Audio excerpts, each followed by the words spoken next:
Since earliest times, Irish people have revelled in the excitement of our national games.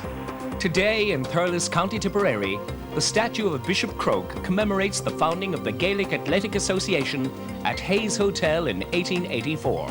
Thurles, the mecca for Gaelic games for over a century, and an appropriate place in which to establish Ireland's most unique visitor centre, Lord na Parka, where I met John O'Dwyer. Good evening, Lord na Parka. We're very glad you could come. Thank you. Come on in and we'll see what we have to offer. How are you today? Very well indeed. Thanks very much.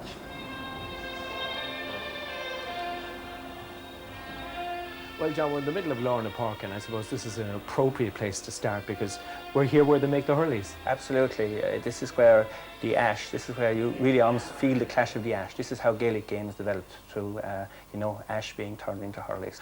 And the ash that will contribute, of course, to the development of hurling in this area. You know, hurling has traditionally developed where the ash grows, and where it doesn't, Gaelic football tends to predominate as a general rule. When was the idea of Lorna Park first mooted?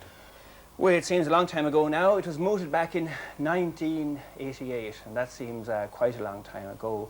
Thurles was the only town then in the Midwest region that didn't have a day visitor attraction. So Thurles Development Association was founded, and they sat down and, they didn't have to maybe think very long. I was involved as well, and we decided, that you could have nothing else here with regard to a day visitor attraction but something which is based on what the town is synonymous with, and that's Gaelic games. And then, of course, you had to find a site.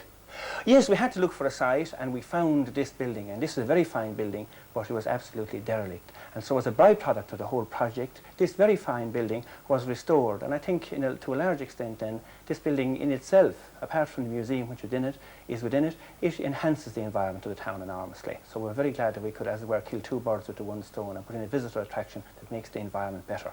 When people come in here, John, what do they expect to see? Gaelic games go right back. It's one of the oldest games in the world, and we trace it right back to 1272, and then we recreate the very, very famous story of Setanta, who became Cuchulainn, and then we follow on from that to the difficulties in the medieval period under English rule, when an attempt was made to, very unsuccessful, I'm glad to say, attempt to ban hurling. And then later, as it were, the British landowners made amends because they supported the game enormously during the 18th century, and without their support the game would probably have died out. We're in the hurling making section here. We're also very proud of the greats in our Hall of Fame. Did you ever find out what Mackie said to ring?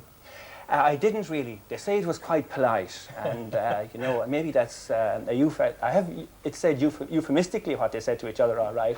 But I mean, I don't think I'm prepared to repeat anyway. Some of the things they suggested, and you never put it out over the air. Well, we'll investigate for ourselves. Can we go through? Certainly. We'll have a walk through.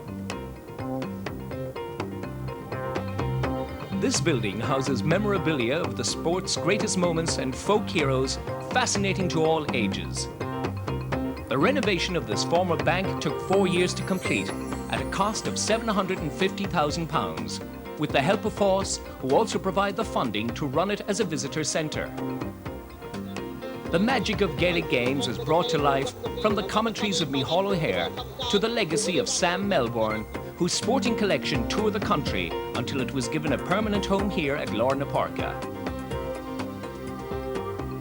The exhibits on display here range from an exotic trophy collection commemorating inter-county finals and tournaments in faraway Argentina to the modern-day use of computer technology. This database gives details of Tipperary's All-Ireland medal winners, and it's hoped to incorporate all other counties in the near future. Based on the success of the centre to date, it's already planned to extend the building to house exhibits currently lying in storage, waiting to tell their own stories. So I say goodbye to Lorna Parka, a place where history is housed, and make my way to a place where history is made. Semple Stadium, the battleground for many a great county final, where I caught up with Conor Stakelum, who is a member of one of Tipperary's renowned sporting families. So Conor, this is a very, very famous pitch, isn't it? Absolutely, no doubt, Alf. It was, I suppose, really came to the fore in 1984 when the Centenary All-Ireland final was played here to commemorate the foundation of the GAA. And people still speak of it. The Centenary All-Ireland, Cork, of course, won it. That was a good year. Rebel County, well, it was if you're a Cork man, not if you're a Tipperary man. But yeah, certainly steeped in the rolling hills of Tipperary. What kind of a pitch is it to play on? Possibly one of the best sods in the country, without doubt.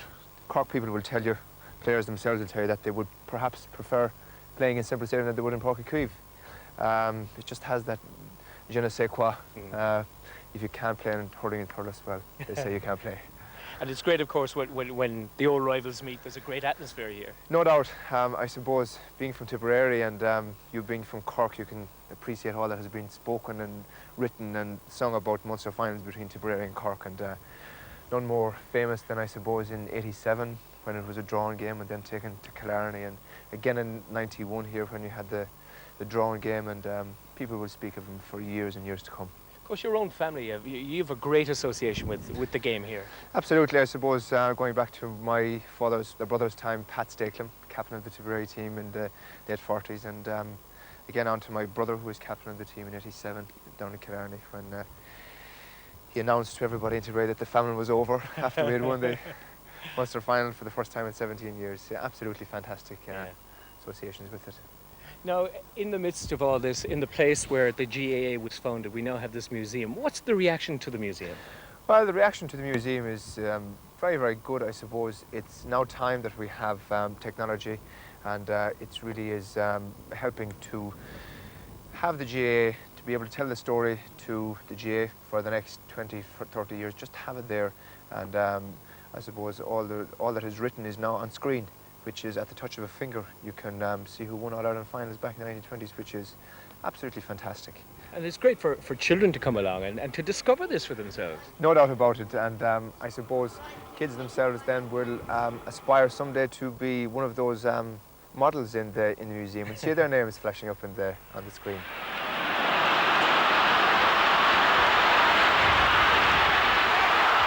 To play in Semple Stadium must be the dream of every Tipperary hurler, and inspired by former glories, these young hopefuls are put through their paces by Jimmy Duggan, who also works as a guide at the Lorna Parka Visitor Centre. Yes, good man, PJ. Lovely shot. Of course, well, Jimmy.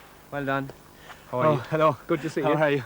Just watching the boys there. If you're not in the museum, you're up here with the lads. Well, yes, this is a great opportunity for them, of course, to come into Semple Stadium and play on this wonderful pitch for hurling.